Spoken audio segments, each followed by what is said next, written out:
My name is Danica, and today I wanted to share my recommendations for my favorite fluffy, happy FF comics. So just to clarify, I have a lot more sapphic comics that I have read and loved, but these are just the really cute, fluffy, light, happy ones. Comics are one of my go-tos when I need something that is happy and light and will be a pick-me-up. So these are some of my favorites that really fit the bill. They are mostly teen and all ages comics, though there is at least one adult comic in here, and I might as well dive right in. My first recommendation is Kim Reaper by Sarah Graley. There are 2 volumes of this so far. So this is about Becca, who is an art student, and she gets this crush on another girl at her school, and then she finds out that the other girl, Kim, is a part-time Grim Reaper, and she ends up getting pulled into all of the otherworldly shenanigans that Kim is involved with. This is obviously a really cute story, really sweet romance, but they do have some negotiating of boundaries and really talking about their relationship, because Becca has to talk to Kim about how she doesn't always want to do life-threatening things and she wants some normalcy in her life as well. Also, one of the reasons I loved this comic so much is that Becca is so cute. She is the cutest main character I've ever seen, and I love that she has a little belly outline, and she is this fat character who's depicted as someone who is happy and confident and desirable. I really appreciated that. It made me feel more confident about myself because we don't have dissimilar silhouettes, so I was really appreciative of seeing someone with a similar body type to mine being painted in this light. The most adult comic on my list is Sugartown by Hazel Evant. This is a queer, polyamorous BDSM love story. But what I love about this is all of the relationships are so gentle and supportive. Everyone checks in with each other, they communicate. It's not perfect, they have jealousy and things like that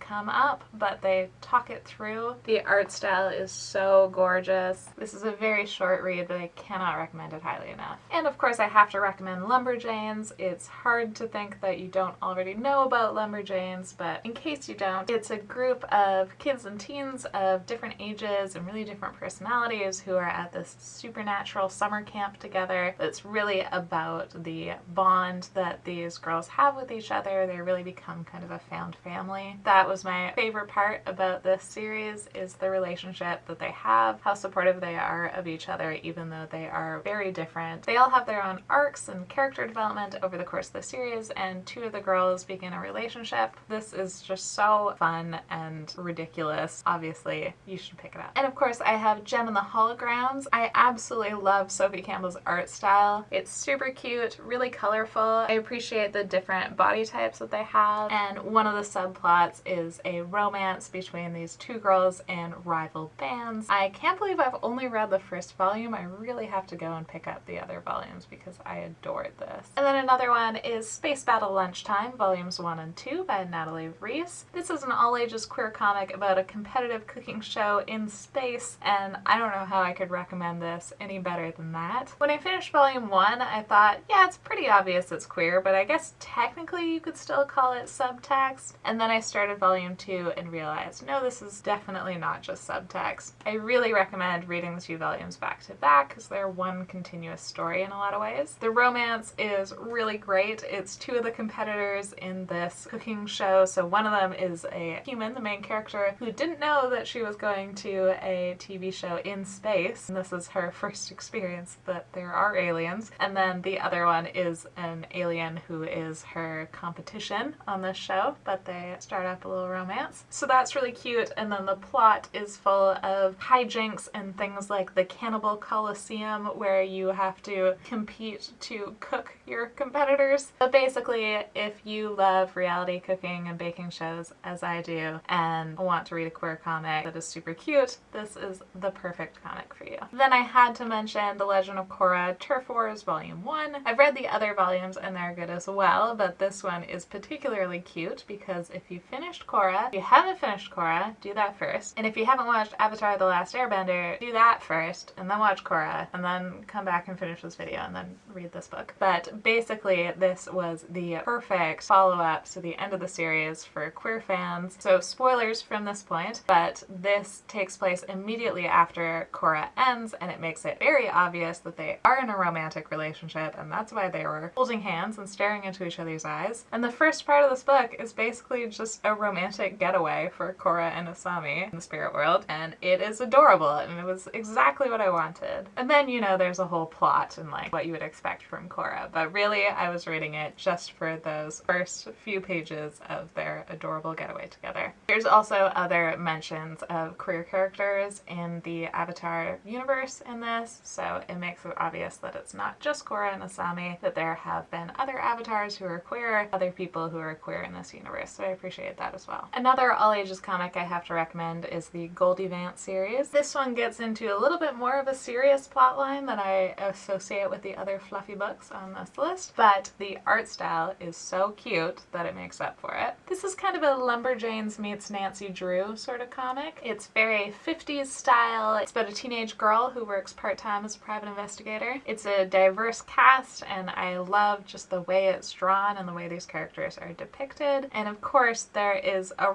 really cute love story here. She meets this girl who has a very James Dean look, and they hit it off, and it's a really cute romance. And of course, I cannot skip over Princess Ever After by Katie O'Neill, about two princesses who go adventuring together. They have an adorable little dragon and a unicorn. Even the end papers are shockingly sweet. Katie O'Neill kind of sets the bar for cute queer comics. My favorite is the Tea Dragon Society, but that one I don't think is technically FF. It does have a gay male couple, and then it's about two girls who you could kind of see it as like a budding romance, but you could just see it as friendship. But basically everything Katie O'Neill is worth picking up. Another one is Aqua Cove, which is a environmental story but also has that fantasy element. It deals some with grief because the main character has lost her mother. The romance is between Lana's aunt and this magical underwater person who's not a mermaid. She looks kind of like a Pokemon. And they sort of have this tension because Lana's aunt is a fisherman and the reef needs to be protected, and they're kind of struggling between the two. As always with Katie O'Neill's stories, adorable art, very soothing. You really can't go wrong with hers. Then there's the Girlfriend series by Milk Moringa. This is a Yuri manga, which I haven't read a lot of, but I feel like this is the prototype of that genre. It's schoolgirls, there's a lot of blushing. This is definitely a slow burn of a romance. You're going through like 500 pages of them slowly moving towards a relationship. But the good thing is that this text takes them seriously as a couple. It's not like once they get older, they just kind of cast aside this as a youthful relationship, which I know at least used to be really common in Yuri. So I appreciated that it did take them seriously as a couple. And it's really cute and very engrossing. Finally, I had to mention a comic by one of my favorite comics creators, Kate Leth, and this is Spell on Wheels, and it is about these girls going on a road trip together. There's magic, there's witches, there's queer side characters, and then I didn't write a full review for this because the queer characters are side characters and not necessarily the main character, which is my rule for what I'll review at the Lesbury. But I wrote a Goodreads review, and it's been years since I wrote it, and I now don't really know what I was talking about. So I'm going to read it to you, and maybe you'll understand me better than I do. It not only has a lesbian side character, but also a bisexual plotline. What's a bisexual plotline? What did that mean? Also, I'm sorry, but how are they all so attractive? I know they're comics, but wow, even the Goat Man. Obviously, there was an attractive Goat Man character. I don't know what to tell you. I know that I loved it, and that there, I think, is supposed to be a continuation now, which I'm very excited about. So those are my recommendations. Let me know if you have any favorites in this genre that I did not include. And also let me know if you've read any of these and what you've thought of them.